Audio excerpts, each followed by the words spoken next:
I first remember the Kaminetskys moving in when I was a young ninth grader. I began in DRS coming from South Shore, graduated in the class of 2002. And take me back a little bit, moving into the Five Towns. Where were you living before you came to the community? We had bought a home in Passaic, New Jersey, about 4 years before we ever even heard about a new possibility of a boys' high school opening up in the Five Towns. Yossi was teaching in MTA. He was loving his position as a ninth grade Rebbe there, and he was involved in some grade advisorship, some programming, and pretty much right up to that point, he was still learning in the afternoons in YU as well, in the Yad and Kollel. I was loving my job in Berea. I had actually already agreed to terms for my next year's position in March of 1997. We had a great life.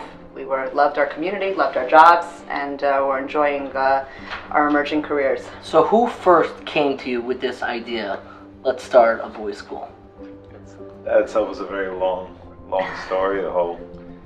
I've always said many times, there was such tremendous hashgacha pratis, and by getting this job, it was so clear to see Hashem's hand in it. It goes back like 50 years of Rabbi Gershom Kramer being a camper of my father's. Going back, that relationship started, and to make a very long story short, aside from Esther Williams being my third cousin and Rabbi Aryeh Yudin, their son-in-law, being my student in MTA, so along the way a lot of things fell into place. But basically at a wedding in January, Rabbi Gershom Kramer approached me saying that Hal was about to start a high school and would I be interested in coming to be a Rebbe. At first the offer was really only to be a Rebbe. I was currently a ninth grade Rebbe in MTA, and I made it clear that just to be a Rebbe, to go be a Rebbe, I wouldn't be. And then Rabbi Mordechai Willett got involved a little bit, and pretty soon, before I knew it, I was being offered to be the principal, even after just having been a Rebbe for 5 years, 10th grade Rebbe for 2 years, 9th grade Rebbe for 3 years, director of student activities at MTA, grade advisor. But and then ultimately I ended up getting the offer. So you both moved to the Five Towns. At this point, you're both under 30 years old. Yes. Actually, I started being principal after being 30, but I got the job before I was 30. Wow. So coming into that job, what was the biggest challenge? You were transitioning from a Rebbe to an administrator. What are the biggest challenges in that transition? That was a very big question for me. Did I want to go out of the classroom to run a school? Normally, for most people, going from being a Rebbe to being an administrator is a tremendous challenge. The way I arranged it, though, it wasn't as much of a challenge because I've stayed in the classroom all the time. But the biggest challenges in terms of starting the yeshiva, clearly when you start something from nothing, the question is, who are going to be your students? And how are you going to convince people that you really have a first-rate operation when you have zero operation? I was very clear that I wanted to run a high-quality institution. The Five Towns has high standards for education, limudei kodesh, limudei chol. We wanted high standards. In order to have high standards in a school, you need high-quality students. And how are you going to attract high-quality students if you have zero track record? And especially in many communities, the frum community, they're not going to send to a place if it doesn't have a track record. And it was doing a lot of personal hand-to-hand combat, a lot of personal discussions, persuasion, and convincing people that they're actually going to be part of something very special. So I would say the two biggest challenges in the beginning, number one was attracting students. And getting them to believe that this place was going to be something special and something unique and something high level and something that had excellence in every facet of it. That was one. And then the other question was, of course, attracting staff, the right kind of staff to something, from nothing, and actually setting the appropriate hashkafa. Do you remember questions that you were asked on your original interview for this job? Absolutely. The number one question was, what in the world makes you think you can be a principal just because you've been a Rebbe for 5 years? Okay, director of student activities for 2 years, a Rebbe for 5 years. What do you know about curriculum? What do you know about about being a principal. And my answer to them, and I faced a group of 20. I remember one interview, there was 20 people there who were asking me, what gives you the right to think that you're 29 years old and you could be the principal of a school? And I said to them that growing up in my house, being a principal was breakfast, lunch, and supper. I lived it. I watched my father. My father was a principal even by that time already for over 20 years.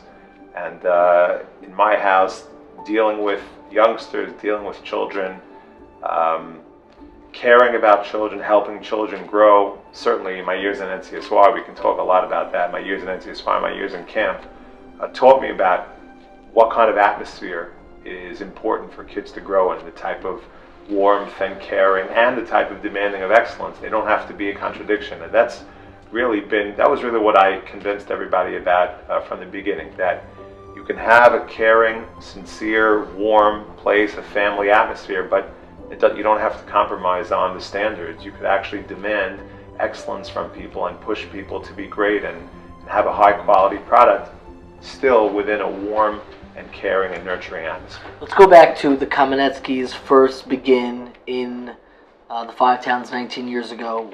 Looking back, what did you least anticipate in your job and in your responsibilities, and what advice would you give yourself reaching back those 19 years to ensure more success? I think I could never have anticipated the incredible power and benefit of living in the community that you work in. Not that many people who choose to live in the community that they work in, and there are a lot of good reasons not to do so.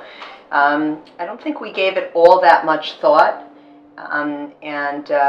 we kind of moved right in and ended up living just a few blocks from the yeshiva and just a short distance from SKA, really in the heart, to a great extent, of the Halb community. And I don't think we could have realized what an incredible benefit that was. But the ability to interact with our students, honestly, 7 days a week, to experience many Shabbatot with them, to have them part of our lives in our homes, and to engage in families and get to know whole families and simchas and really be integrated with our students, to understand where they're coming from, to understand their community's culture in a very real way, has been incredibly enriching to ourselves professionally, and also enriching to our personal lives.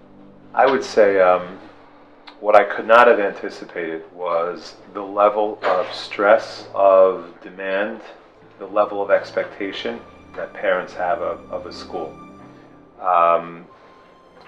And much of the stress comes from just wanting to be everything to everybody. Don't think that every time something goes wrong, the world is ending and the school is shutting down. Don't think that you tried to recruit this one outstanding student and he decided not to come to your school, that the world is over.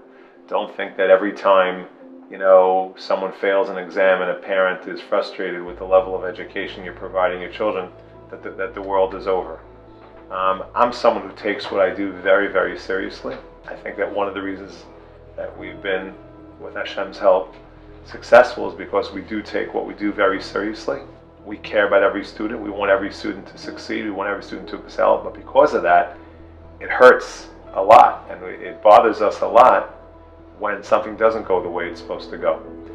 But my advice to myself and what I've learned over the years is that you're not going to win with every single student. Not every student is going to come out perfectly. It's not every student is going to achieve everything. You can only do the best that you can. And as long as you're putting in 120% effort, you have to be happy with that. I get incredible strength out of waking up each morning knowing that I'm doing what Hashem wants me to do. If the kid doesn't always come back and say, thank you for going out of your way for me, or those things, and not everything always goes perfectly, that's okay. You can't, think that the world is over because, things don't go exactly the way they should go. And the only other piece of advice is that, sometimes when you're in politically challenging and pressured situations, you can sometimes lose course of what the right thing to do is. And I think that over the years, I've become much more self-confident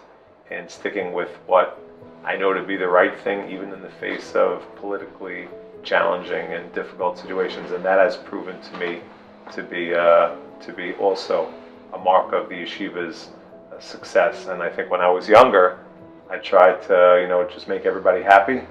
And I think that as I've gotten older, I focused a lot more on my principles and values. That doesn't mean that I didn't have principles and values when I started, but the balance between those two, I think as I've gotten older and wiser, I realized that if you stick with your principles and your l'shem shamayim and what you do, HaKadosh Baruch Hu will take care of the rest. David Beshefkin, great Talmud or greatest Talmud?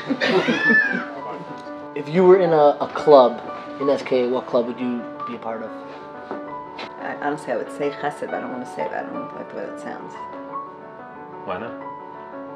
Sounds great. Didn't I look out? You did. Okay. I mean, the Makerspace Club sounds cool.